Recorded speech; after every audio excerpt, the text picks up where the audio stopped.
और चर्चा करें। अब हमारे साथ जुड़ रही हैं लॉरा वेल्स, जो एक फ्रीलांस पत्रकार हैं और तुर्की से हमारे साथ जुड़ रही हैं। लॉरा, i24 न्यूज इंग्लिश पर आपका स्वागत है। राष्ट्रपति ट्रंप ने नेटो सहयोगियों से अधिक सुरक्षा जिम्मेदारी लेने को कहा है। टर्की इस संदेश का इस्तेमाल कैसे कर रहा है, ये तर्क देने के लिए कि उसे गठबंधन की केंद्रीय सैन्य शक्तियों में से एक के रूप में देखा जाना चाहिए। तुर्की नेटो की दूसरी सबसे बड़ी सैन्य शक्ति है, उसके पास ताकत है और ट्रंप ने इसे स्वीकार किया है। जैसा कि आपने कहा था, उन्होंने रूस से S-400 मिसाइल रक्षा प्रणाली खरीदी थी। ये तब हुआ जब उन्होंने अमेरिका से पेट्रियट सिस्टम खरीदना चाहा, लेकिन वे तकनीक और सिस्टम पर तुर्की में पूरा नियंत्रण चाहते थे, जिससे सौदा नहीं हो पाया। रेतियान ने सहमति नहीं दी और यही एक बड़ी अड़चन थी।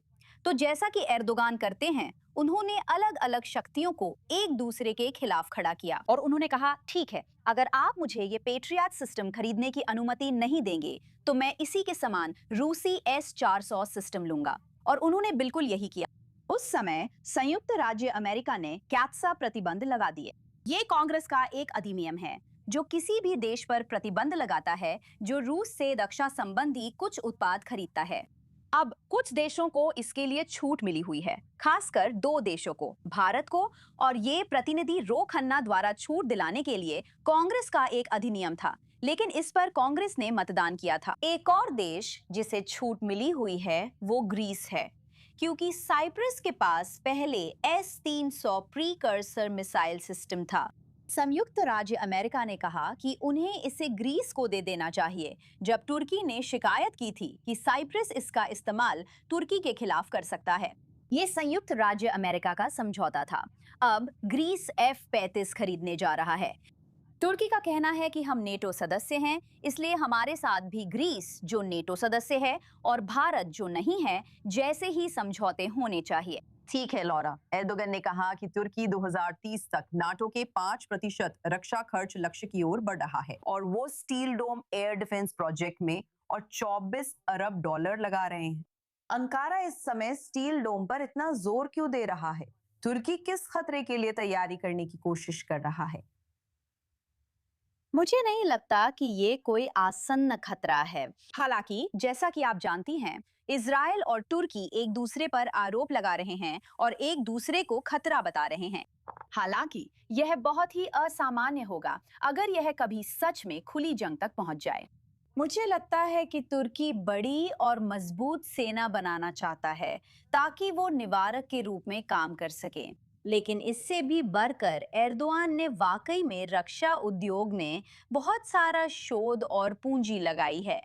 अभी इसी नेटो शिखर सम्मेलन में तुर्की और यूके ने 50 अरब डॉलर का रक्षा समझौता किया है। तो ये इस समय तुर्की के सबसे बड़े उद्योगों में से एक है और ये तेजी से बढ़ रहा है। इस समय तुर्की दुनिया का 11वां सबसे बड़ा रक्षा निर्यातक है और एर्दोआन ने कहा है कि वो इसे शीर्ष 10 में लाना चाहते हैं।